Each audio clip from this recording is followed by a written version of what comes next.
Hello again, Rabbi. Morning. What happens if you get a couple that comes to you and their different faiths are making them hesitate, either because of personal feelings or because their families are objecting? How would you counsel them? That is an excellent question because not all of the couples that contact me have addressed the question of coming from two different faiths and having different sets of beliefs. And so I start with, how were you brought up?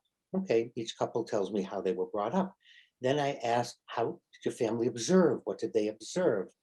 And then we get into individual beliefs and practices. And it's not consistent with any religion. So I can't point to Roman Catholics or Greek Orthodox or Presbyterians. It's not unique to any one group.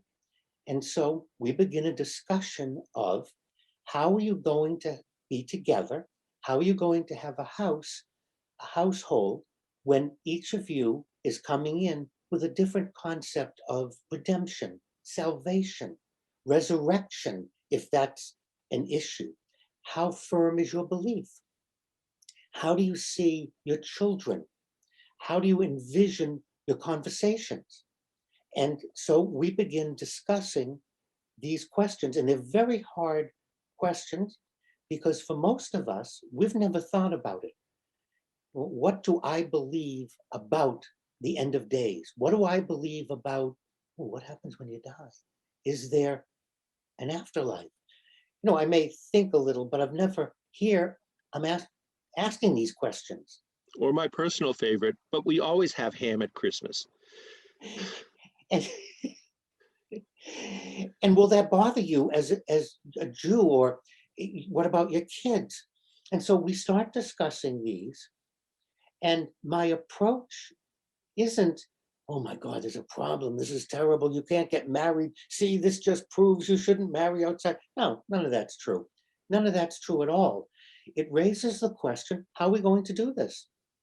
As it turns out, we all have various and different beliefs about different things. And what I've discovered is that if you want to be married, you'll come up with a solution. But if you want it to be a problem, it's a problem.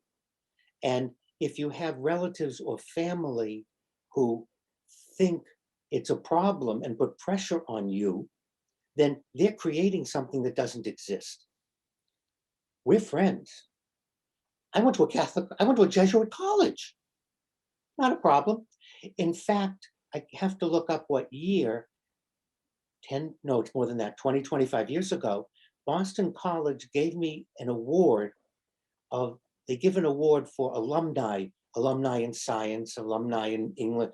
And so I received the award of the Alumni Religion Award. At the time, maybe the only rabbi graduate of a Jesuit college. And I stopped joking because I said to people I was a Jesuit rabbi, and some people believed me. And I realized I can't joke about that Got to because be careful. you have to be You're careful. very believable. And that just shows my Jesuit training, which watch the other video about why I became a rabbi. So it's not an issue, it's not a problem any more than if you have someone right-handed and left-handed, someone who likes tea and someone who likes coffee, a vegan marrying an omnivore. There are all kinds of differences in the universe. So why do we want to think this is a unique difference that destroys a relationship? It doesn't. How does an omnivore live with a vegan? You do. You sit down, you have conversations, you decide what you do, you decide what bothers each other, and you come up with a way. And all of a sudden, it's your lifestyle. And what I find is it becomes a problem because individuals, some of my co-religionists, other clergy, want to make it an issue for power and control. You'll never be happy if you marry a Roman Catholic. What kind of nonsense is that? You'll never be happy because they're Jewish. It's nonsense. It's just not true. It's not supported in the external world. What it is they're creating something for themselves for whatever reason. What I've seen, what I've discovered, I've met all kinds of people, all kinds of diversified beliefs, and they're happily married. You know, Joe, it's like shoes. Shoes are to protect the feet. And if you live north of the Arctic Circle, your shoes are going to be different than if you live at the equator. They're still, or maybe not even wear shoes, you're going bare feet. So you do what's best for your feet.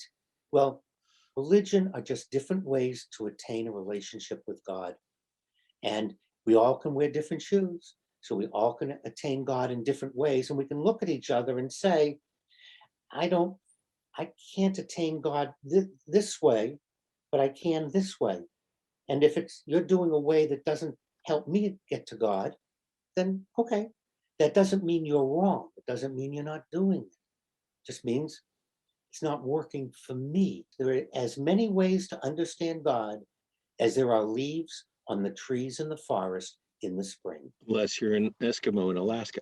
That's great advice, Rabbi. Thank you so much. And thank you for listening.